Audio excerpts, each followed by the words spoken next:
बहुत सारी ऐसी ख़वातीन होती हैं जिनकी शादी लेट होती है और शादी के बाद जो है इतना टाइम नहीं बच पाता एज के हिसाब से कि वो कंसीव कर पाएँ। 38 साल और 40 साल की उम्र में कुछ ख़वातीन की होती है शादी, और कुछ ख़वातीन करियर ओरिएंटेड होती हैं। जब वो शादी करती हैं तो वो ये प्लान करती हैं कि अभी बेबी नहीं करना, प्रेगनेंसी नहीं करनी, और जब उनको प्रेगनेंसी करनी होती है तो उनके AMH लेवल्स बिगड़ चुके होते हैं, हार्मोनल लेवल्स बिगड़ चुके होते हैं।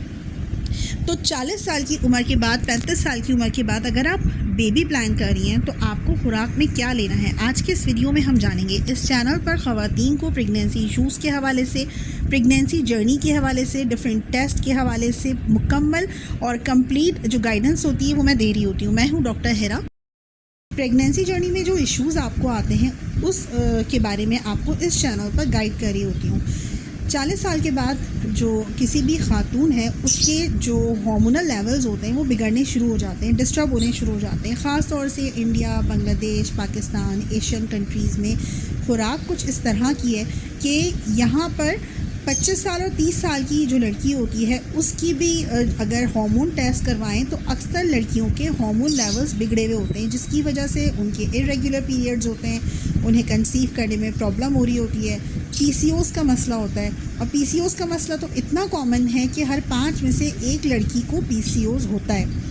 ये इतना कॉमन हो गया है। अब हम बात करते हैं कि ये हार्मोनल लेवल्स क्या होते हैं। इसमें ईस्ट्रोजन का बहुत बड़ा हाथ है। 40 साल के बाद आपका oestrogen level Aahista Aahista drop होना, कम होना शुरू कर देता है और आप प्री मेनोपॉजल एज में जा रही होती हैं। अगर आपने अपनी पूरी ज़िंदगी डाइट का ख्याल रखा था, हेल्दी खाया था, एक्सरसाइज को अपनी रूटीन का हिस्सा बनाया था, तो मोस्ट प्रोबेबली कि 40 साल के बाद भी आप कंसीव कर पाएँ, आपको प्रॉब्लम ना हो, आपके हार्मोन लेवल्स डिस्टर्ब ना हो। ना सिर्फ ईस्ट्रोजन लेवल्स बल्कि प्रोजेस्टेरोन लेवल्स कंप्लीट नहीं होते, और एक और हार्मोन है जिसे हम AMH कहते हैं, एंटी मुलेरियन हार्मोन।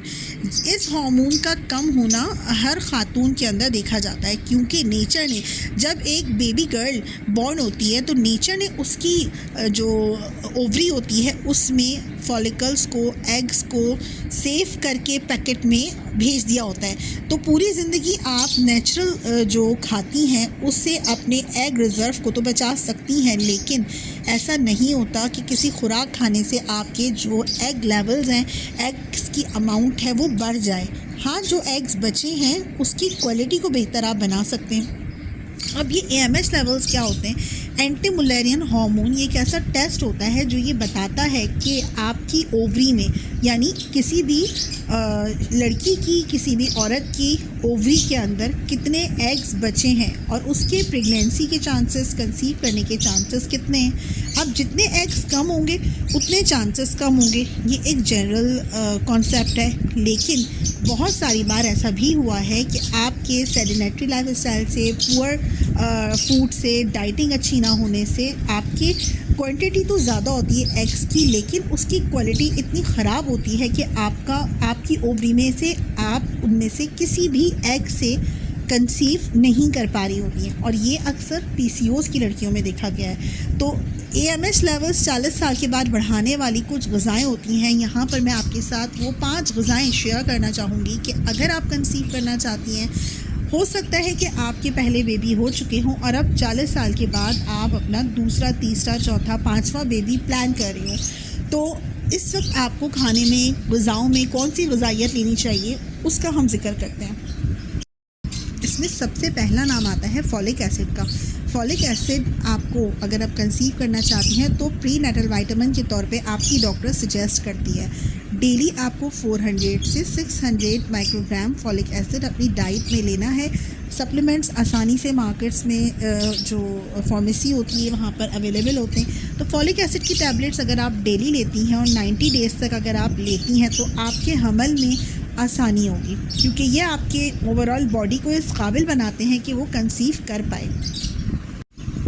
दूसरा नाम आता है ब्लैक रेजन्स का, यानी काली किशमिश। अगर आप रात को मुट्ठी भर काली किशमिश आधा गिलास पानी के अंदर डुबो दें, सुबह उठने के बाद वो जो पानी है उसको आप फेंक दें और वो किशमिश आप नाश्ते में ले लें, तो ये आपकी बॉडी के अंदर जो ओवरऑल हेल्थ होती है, यूट्राइन हेल्थ होती है, यूट्राइन लाइनिंग होती है, वो प्रेगनेंसी कंसीव करने के लिए जो चाहिए होती है उसमें आपकी हेल्प करेगी। तीसरा नाम आता है इसमें विटामिन डी का बहुत सारी ऐसी ख़वातीन हैं, 90% ऐसी ख़वातीन हैं, अगर उनके विटामिन डी लेवल्स चेक कराए जाए, बोन डेंसिटी चेक कराई जाए, तो उनके लेवल जो होते हैं वो ख़तरनाक हद तक लो होते हैं। और वो तमाम ख़वातीन जिनमें विटामिन लेवल्स कम होते हैं उनमें यूट्राइन फाइब्राइड्स होने के चांसेस बढ़ जाते हैं, पीसीओज़ होने के चांसेस बढ़ते हैं, और इवन ब्रेस्ट कैंसर होने के चांसेस बढ़े हुए।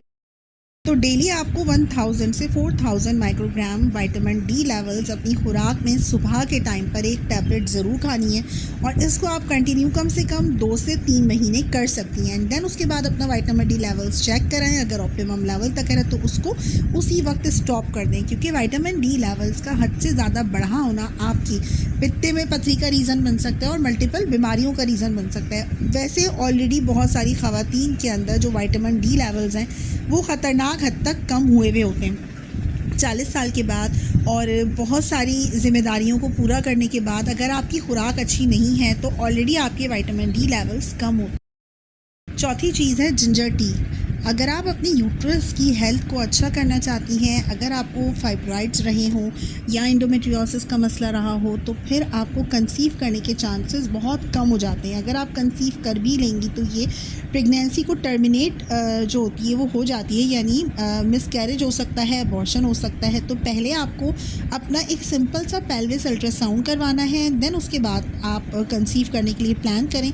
अगर आप प्लान कर रही हैं तो पहले अल्ट्रासाउंड ज़रूर करवाएं, ताकि आपकी यूट्रस की जो हेल्थ है ओवरऑल उसको देखा जा सके कि वो हेल्दी है या नहीं।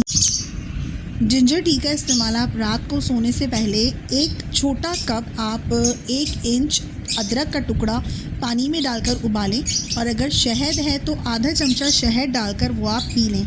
ये आपके जिस्म के अंदर से स्वेलिंग को, इन्फ्लेमेशन को कम करने में बहुत हेल्पफुल होता है। जिंजर टी का इस्तेमाल आप हर 10 दिन के बाद 4 या 5 दिन का गैप लें एंड देन दोबारा इस्तेमाल करें।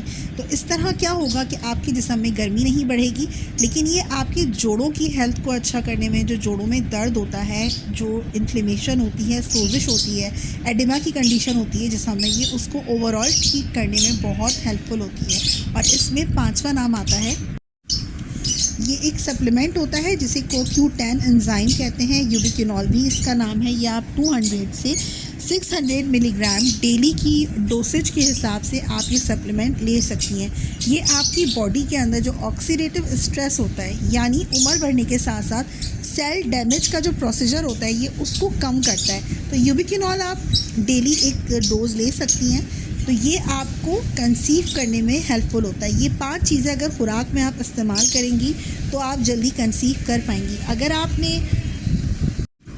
40 इयर्स के बाद कंसीव किया है तो अपनी प्रेगनेंसी जर्नी यहाँ कमेंट बॉक्स में आप सबके साथ शेयर कर सकती हैं कि आपकी डाइट क्या रही। और आखिर में तमाम देखने वालों के लिए दुआ है कि आप में से जो ख़वातीन कंसीव करना चाह रही हैं, प्रेगनेंसी जर्नी में हैं, तो अल्लाह पाक आपको खैरियत से इस जर्नी से गुजारे और आपको औलाद की नेमत अता फरमाए। Stay blessed.